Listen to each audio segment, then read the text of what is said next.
Namaste, welcome back. This is part 3 in the series of AWS Certified Solution Architect Associate exam.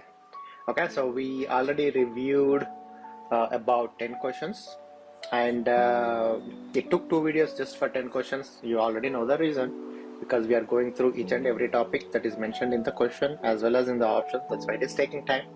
And as we go more video as we do more videos, it won't take that long because we would have already learned those topics, so we won't spend that much time that we are spending in the initial videos. So bear with me, and if you haven't already watched those videos, I would recommend you to go and watch them because topics that are covered in those videos won't be repeated in the coming videos. So I would definitely recommend you to go and watch them. And another reason for you to watch them is, the first video will have the more latest questions from the exam than the later videos. So we are going in backwards. The first video will have the most recent questions, and the later videos will have little older questions. Right? For example, if the first video has questions from August, second video will have questions from July, so on and so forth. So if you are preparing for the exam, start from the beginning and go through all the questions. That is the only way that you will pass the exam. If you don't want to learn the topics and if you want to memorize the questions, that's up to you. I wouldn't recommend. Don't come back and tell me, oh, when I am writing the exam, these questions felt familiar, but the options I was confused, etc. So go through the analysis that I am doing again and again. If you don't understand it, watch it again and again until you get it, right? That is the only way. So whenever you see the question, you should go to the answer directly. That's how I am making you prepare for this. That's how I am explaining these question and answers. Okay, so that's one thing. And I don't know, maybe after we do about 65 questions, what I'm planning is I will make a video where it will be like a quiz. Okay, so I will have that video, make like one question for 1 minute. I will make it 65 minutes video where you will time yourself you will time yourself before starting the video, and then finish that entire 65-minute video in 130 minutes or 140 minutes, because that is the exam time, and see, time yourself and do it. So I will make a video once I reach the 65 questions, then I will make it. So get ready for it. But again, if you have to do that, then you have to go through all these videos to understand the question and answers and etc. Okay, that being said, let's jump into our questions. Control L and shift what U.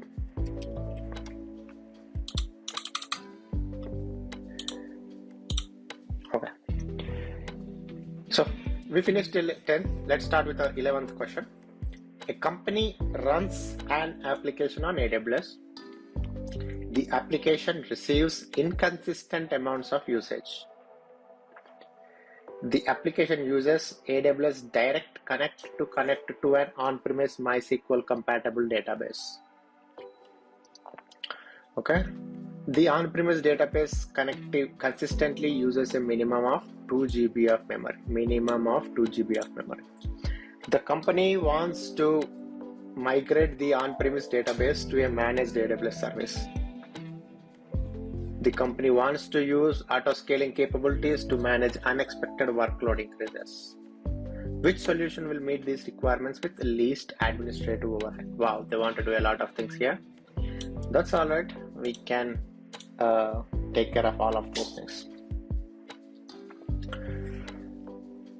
Okay, so basically, let's look what they are saying.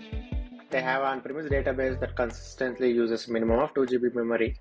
Okay, so they want to migrate it, and they have auto scaling to handle unexpected workloads, etc., without having much administrative overhead, they want us to implement this. Okay, so that being said, let's look at the options. Two of them have Aurora database, one of them is DynamoDB, one of them is RDS. So I can blindly go ahead and ignore this one. The reason, do you know why I'm trying to ignore this? If you don't, then you are not following the questions and the topics that we are covering. DynamoDB is a NoSQL database. Here they are using a MySQL and they want a MySQL compatible database. Okay, so DynamoDB, no, because it's not a relational database like MySQL, so forget about it. Then we have three others. One is a database, Aurora database, serverless. Do you know the difference between these two? Aurora database is it's provisioning a database, which means like whenever you are creating an Aurora database, you have to select which EC2 machine purchasing option type you want, and so on and so forth. And then we have serverless, which means you don't have to provision any servers. It's already provisioned for you. You will just use whatever you want to use whenever you want to use on the server. And then we have provision and Amazon RDS, which is similar to Aurora database. I don't see much difference here, other than Aurora supports MySQL as well as PostgreSQL, and it is a little bit different than RDS. That being said, let's look at these options now. So we already went through Amazon RDS for MySQL database with 2 GB of memory. Can you do that? Can you create a database with 2 GB of memory? Maybe you can, but it said minimum of 2 GB. Okay, it didn't tell you how much it is going to be later on. But if you create a database just with 2 GB of memory, when it needs it, can you change it? I don't think so. You cannot, So let's cross this out. I think there is storage scaling on this. So resizing, that is a different concept, but they are saying provision a database with 2 GB of memory. That's it. They are not talking about in case of unexpected workload, what do you want to do? They are not talking about that here. So let's cross that out. Okay.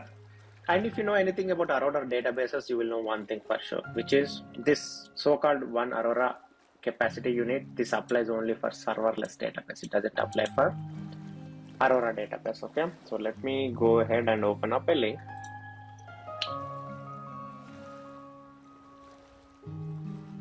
Okay, this here it is talking about serverless.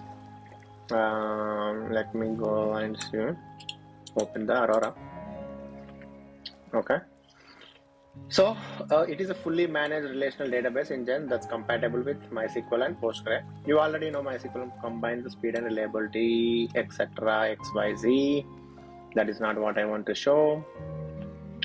Responsibility. Okay, that is not what I want.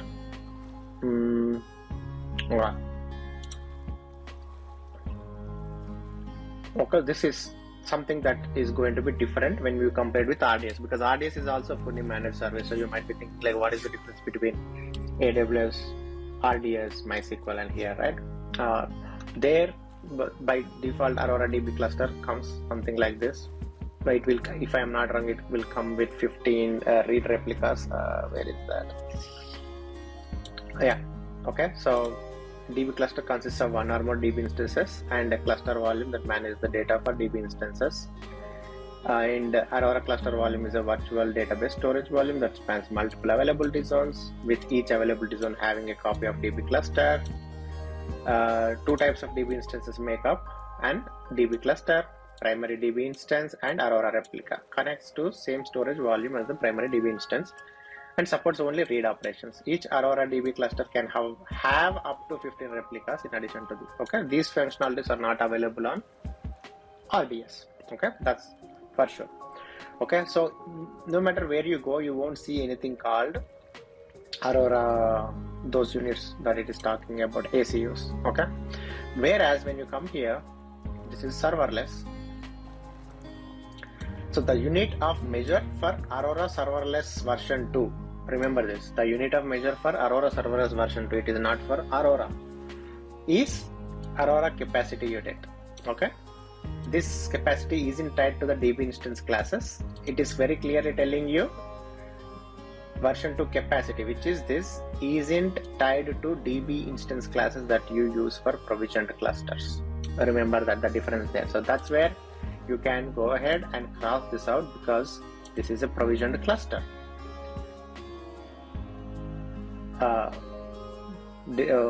Provisioned cluster, it doesn't have this capacity units.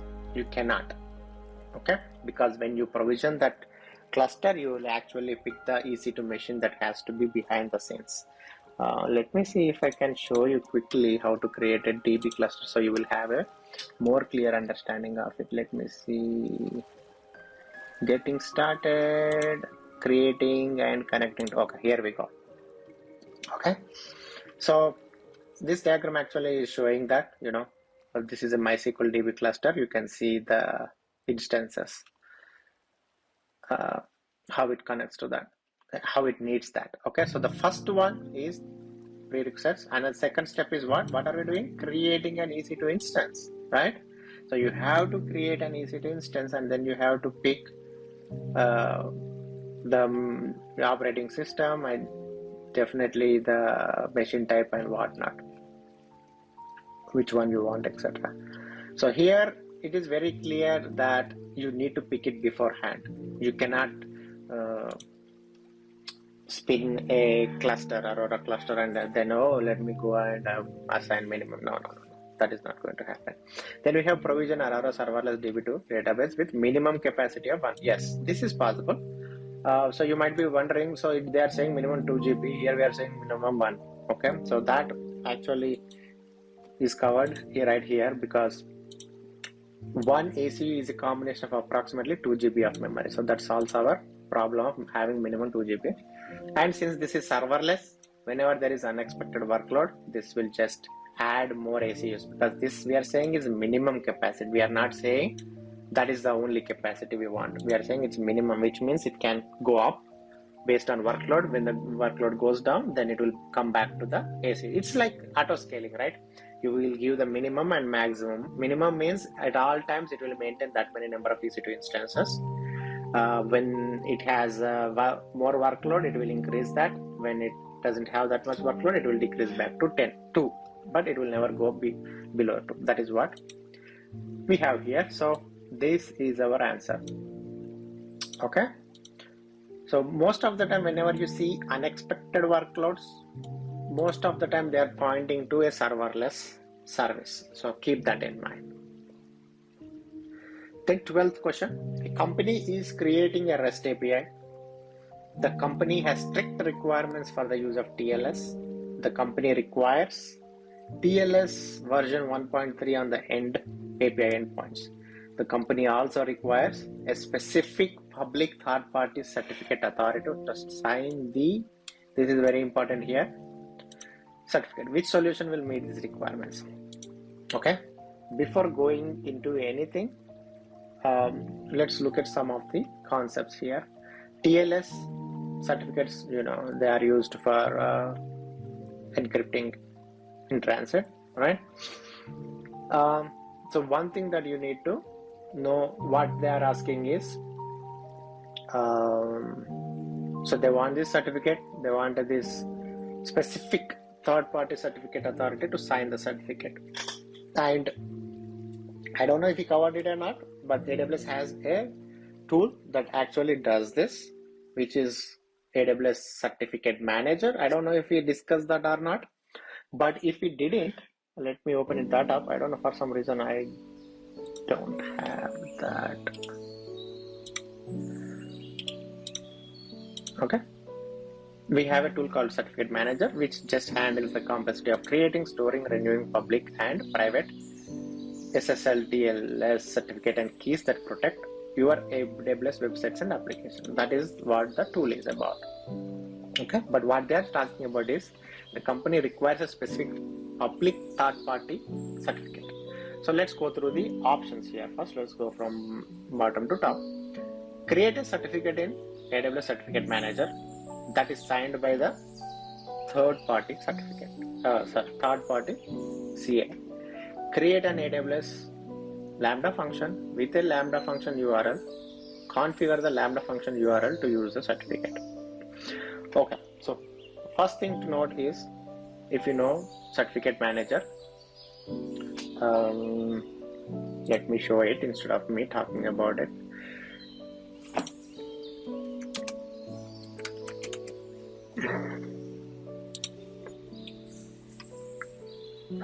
If you look at here, this is the private CA, AWS Private Certificate Authority.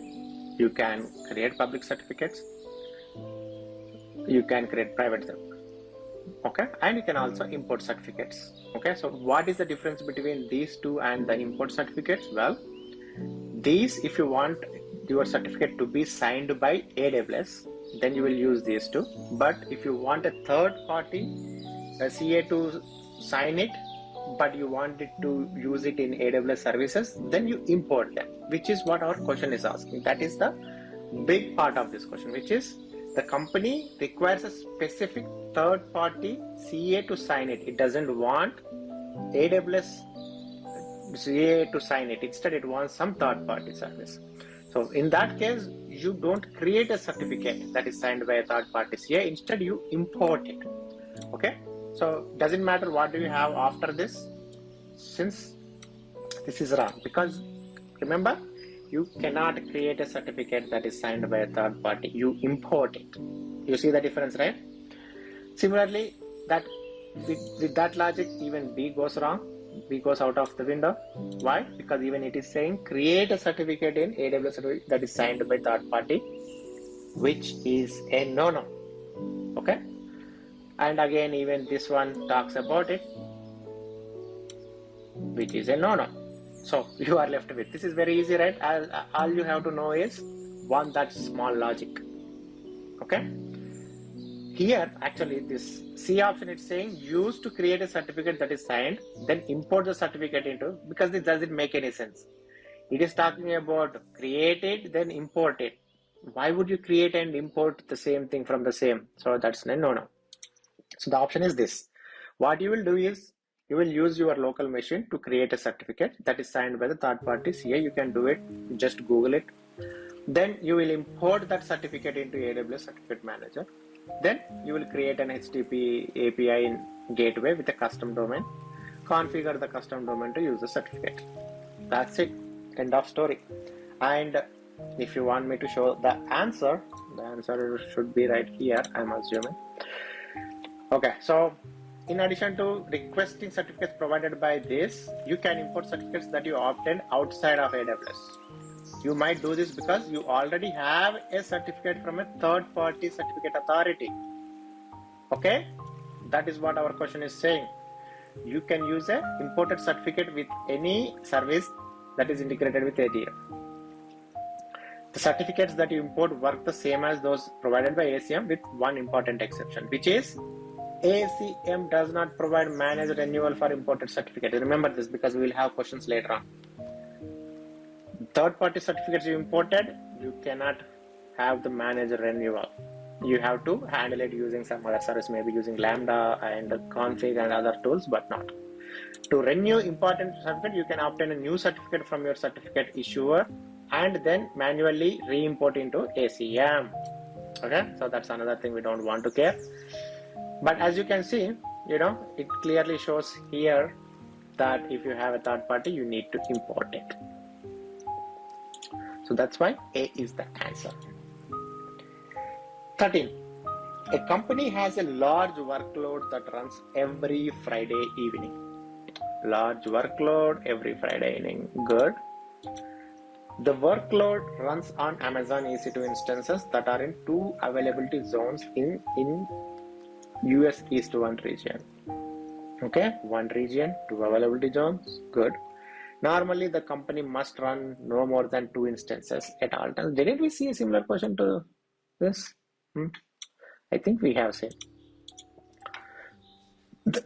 Normally, the company must run no more than 2 instances at all times. So, you should not go beyond 2 instances.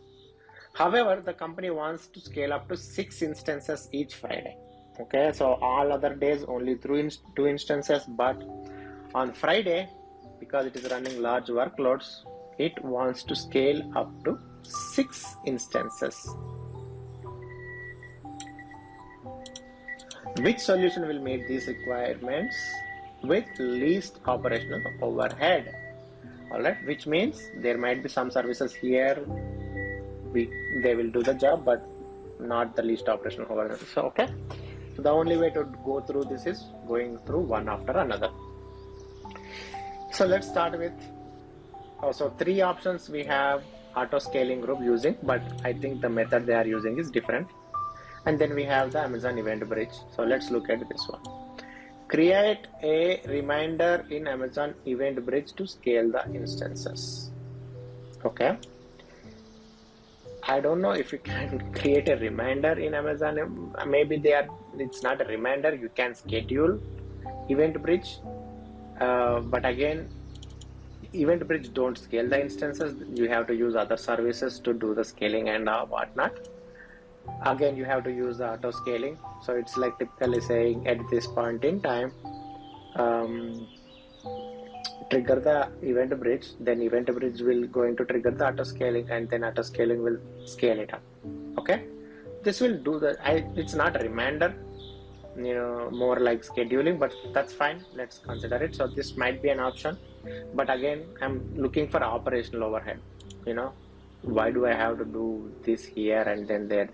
Instead, let's look at auto scaling, because auto scaling is something that scales ups and down, right? Up and down okay. So let's look at this option D, automatic scaling. Okay, so if you have not seen different auto scaling options that are out there, then maybe you should go and look at it.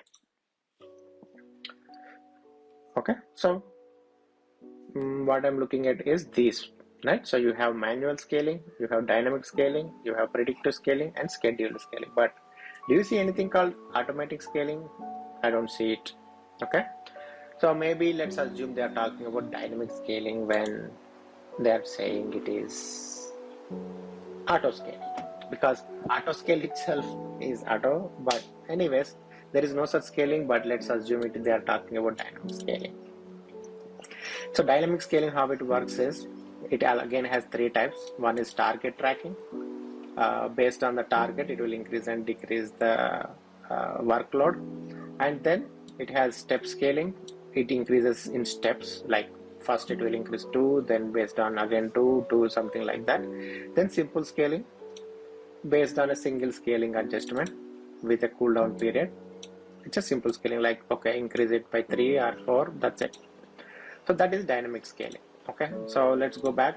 Definitely this doesn't meet our requirement, because they want us to do it every Friday to handle it. But this one, dynamic scaling, is based on one of the type. Either you track a resource, then it increases, decreases, etc. So first of all, there is no such thing called automatic scaling. Then manual scaling. Okay, so how are you going to handle it? Manual scaling, if you go ahead, there is manual scaling, but if you go ahead and put manual scaling there, it will run all the days, not just one day, right? So if I go and define manual scaling, okay, so sorry, my bad. Manual scaling is like on Friday you go ahead and do it, but again, that is not operationally efficient, right? Because somebody has to sit there, go ahead, increase them to 6 and etc. So I won't pick that. I mean, I can put it in the hold, but that is not what I'm looking for. And then we have auto scaling that has scheduled action. Obviously this is something that I would pick, which is very easy. All you have to do is schedule it on Friday, every Friday at this time, auto scale it to 6, and once Friday is done, then you will have the same create another action that says, okay, after Friday this time, scale it down to again 2 instances. Okay, so which means I can cross this out, because if you can, even though you can do this, it is not operationally friendly. You can do this as well, event bridge. If you are not aware of it, let me open the link for it. Okay, it is a event driven application at scale. Okay, so if you look at this event source, it can be anything. It can be AWS service, customers, SaaS apps, microservices, etc. Or you can even schedule it. It doesn't have to be a event. You can even schedule it to run at a particular time. And then you will have rules. Rules are nothing but when this happens, what do you want to do? Like, do you want to trigger a Lambda? Do you want to send an email? Do you want to do some API, etc. XYZ? Okay, or more AWS service targets. It can be anything. Okay, so Event Bridge is basically you use it as a scheduling tool or an event-driven thing, like when something happens, trigger this, so on and so forth. It is a easily built, loosely coupled, event-driven architecture to help you deploy new features faster. Okay. Anyways, as far as this question is, you can do it, but again, it is a long way to do it. Again, it will end up with auto scaling, but instead of scheduling on here, they are scheduling it there, and then you can use auto scaling group simple scaling to scale it to 6. You can do that, but when I have the schedule option in auto scaling, why would I want to do that? So that's the reason I will pick this option. 14th question. An Amazon Event Bridge, which we just looked, rule targets a third-party API. The third-party API has not received any incoming traffic. A solutions architect needs to determine whether the rule conditions are being met and if the rule's target is being invoked. Okay, so as I just showed you, Event Bridge, some event will trigger it. Once you trigger it, you will have rules created. If the rules are satisfied, then you will trigger the respective thing, whatever target you want to trigger or invoke or whatever you want to do it. So what they want to know is, this is a third-party API. They are not receiving any incoming traffic. Okay, so what they want to do in such cases is, they want to see if the rule conditions are being met and if the rules target is being invoked, if it is getting invoked or not. So that capability, they are saying which tool below can do it, which tool can give me the options of checking if an event bridge has met a rule or if the target is being invoked or not. This is a complicated question. This you wouldn't see, you won't have a normal knowledge of this until and unless you have worked on Event Bridge completely. Okay, so that being said, this you need to remember, there is no other option. Okay, so let's first of all go through these options. Okay, so let's go through option B first. Review events in Amazon SQS dead letter queue. Okay, if you don't know what SQS is, it is a messaging queue for microservices, distributed systems, and serverless applications. Okay, so it will have producers and then consumers. Okay, you will have it can be the producer sends messages to SQS. This can be SNS as well.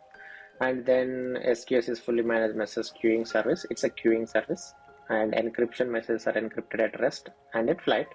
Then the consumers nearly infinite scalability and ability to increase message throughput to consumers without the need to pre-provision capacity.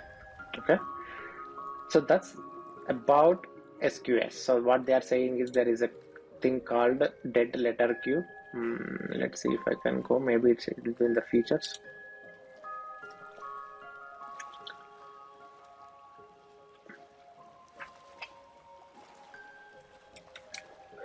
Okay, so what this does is, it will handle messages that a consumer has not successfully processed with dead letter queues. So you saw the consumer slide with the targets. If a consumer has failed to process a particular message in the queue, what happens is, it will move it to the dead letter queue. When a message has maximum receive count is exceeded, SQS moves the messages to dead letter queue associated with the original queue. Dead letter queue must be of the same time as the source queue. If it is a standard, then it should be a standard. If it is a FIFO, first in first out, it should be a FIFO. Anyways, after reading one or two lines, we can surely tell this has nothing to do with identifying if the condition rule conditions are met in the Amazon Event Bridge or not. Alright, let me cross this properly. Let's say we don't know anything about this, so that's how you do it. You eliminate the answers. Then we have check for events in Amazon Cloud Watch logs. So basically, if you don't know CloudWatch logs, then you cannot answer this. But CloudWatch log is something where it provides you logs and whatnot. So the thing here is, you can use CloudWatch to collect, monitor, act, and analyze, and etc. So the thing here is, it says check for the events. Okay, so there is no such thing as, it is not going to log these conditions met or not. If you go to there is obviously a option in called events in CloudWatch, which is nothing but event bridge itself.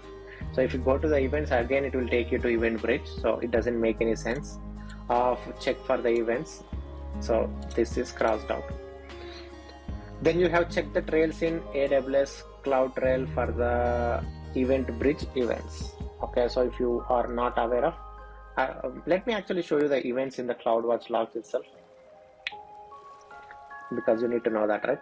So here it clearly says Amazon AWS CloudWatch events delivers a near real-time stream of system events that describe changes in service, AWS services. It's not talking about anything to do with event bridge or capturing the whether the rules are met or not. But here you see this. CloudWatch events and Event Bridge are the same underlying service and API, but Event Bridge provides more features, right? So even if you go to the events in CloudWatch, it will take you to Event Bridge. So there is no use of that. Then we have Cloud Trail, right? So let's learn about Cloud Trail, what it is talking about.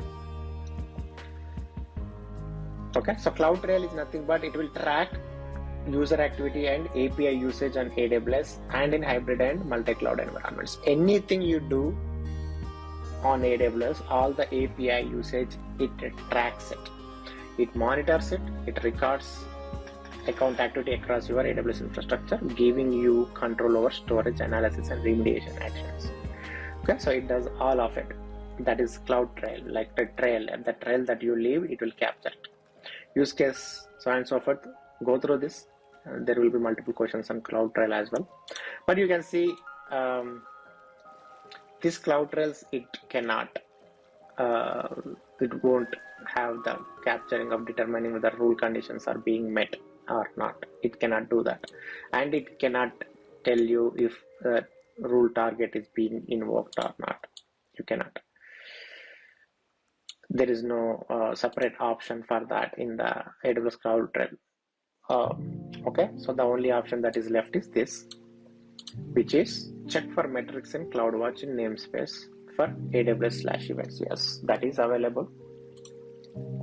So we do have a thing. At the end, we are going for CloudWatch, but in CloudWatch, you can actually have the events metrics, CloudWatch events metrics. Again, as I said, CloudWatch events is nothing but event bridge itself. So there is a section for metrics. Under that you have CloudWatch events metrics. Again, it says the AWS/events namespace includes the following metrics. And what are we looking at? Invocations. This measures the number of times a target is invoked for a rule in response to an event, which is what we want to see, right? We want to see if the rule target is being invoked or not. So bingo, this is our option. So even though if you don't know whether this is available or not, another way is to eliminate. This is a tough question, so don't worry about it. Don't think like, oh my god. Then 15th question. A solutions architect is designing the storage architecture for a new web application used for storing and viewing engineering drawings. So whatever answer it should be, something storage related. All application components will be deployed on the AWS infrastructure. The application design must support caching to minimize the amount of time that users wait for engineering drawings to load. The application must be able to store petabytes of data. Which combination of storage and caching, so it wants both storage and caching, should the solutions architect use? Okay, by looking at the answers, you can directly pick what is the answer, because whenever you see petabytes of data, there is only one storage option that can do it, which is S3. And let's go through the options though. So very clearly the option is it's talking storage, which is S3, caching, it's CloudFront. We already discussed. Blindly you go ahead and pick it. This is our answer. But let's look at other options as well. And petabytes will filter it to S3, but here we are talking about S3 and Glacier. But this cannot be the answer because Glacier is what? For long-term storage where you don't access much, but it is saying like you need to access all of the engineering drawings. You need to minimize the amount of time that users wait. Okay, so if you are going to use Glacier for storage, then it is going to be a disaster no matter if you use Elastic Cache with it or not. And I don't think Elastic Cache can hold up to petabytes of storage. Let's cross that out. Then if you look at this option, storage gateway, we already know storage gateway is not a storage solution. Instead, it is a gateway to the storage on AWS from on-premise. So think of there is a gate here. On left side you have on-premise, right side you have AWS storages. So if you want to access all the AWS storages from on-premise, you open the gate, which is the AWS storage gateway. So this is not an option. And then we have Elastic Block Storage volumes with AWS Front. Again, this won't work out. The reason being it doesn't store petabytes of data. I can open it for you and let's check it out. So let's check out the Elastic Cache first and let's look at the pricing. Actually, before looking at the pricing, let me go back. Here it clearly shows you. If you go here, read microsecond response times across hundreds of millions of operations per second and up to 1 petabyte of data. But the question clearly says petabytes of data, not 1 petabyte. So that just cancels B and C. And we cancel it using other option as well, storage option. But even if that's not the case, you can cancel it by Elastic Cache. And CloudFront actually caches the data in its edge locations, which will improve the latency a lot for global customers. But we want to see the block storage as well, right? Let's go. And if you remember all types of block storages, the highest is for was it GP3? I think it is GP3. This is 16 GB volume size. This is 16 TB. This one 64 TB. This one is 16 TB. So you can see it, right? It is okay. Yeah, we have ST1 and SC1 that I might have more, but these are cold storages which you won't use for low latency and whatnot. But you get the idea. You don't. I mean, maybe you can use multiple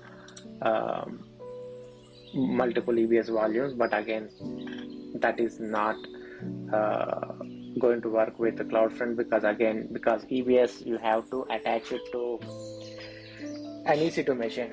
You cannot just have EBS block stores lying around and you cannot attach them to CloudFront. You can only S3 with the Amazon CloudFront. Okay, so that's about it, guys. So I think we are finishing a little bit early, but I don't think we can cover the remaining 5 questions in just 10 minutes. So I will stop the video here. I hope you enjoyed this video and learned, more information. But again, I think I mentioned in the previous one of the question, wherever you see storage, cache, petabytes, it's S3 all the time. Don't even think about it. And caching with S3, it's always CloudFront. Don't even think about anything else. Okay, that being said, thank you very much for watching this. If you already didn't subscribe to the channel, do that and click on that notification bell so that you will get notified whenever I post these videos. And please like and comment if you like this video because it will help the channel with the YouTube algorithm and whatnot. And also I will get to know what you think of this video. In each video, if you liked it, like it and put a comment saying like I liked it. If you didn't like it, then tell me which portion of the video you didn't like it. Is it the way I'm reading the questions, answering, etc. So that is kind of feedback to me so that I can correct it in the future videos. Alright, that being said, thank you very much. All the best for your exam. See you in the next one.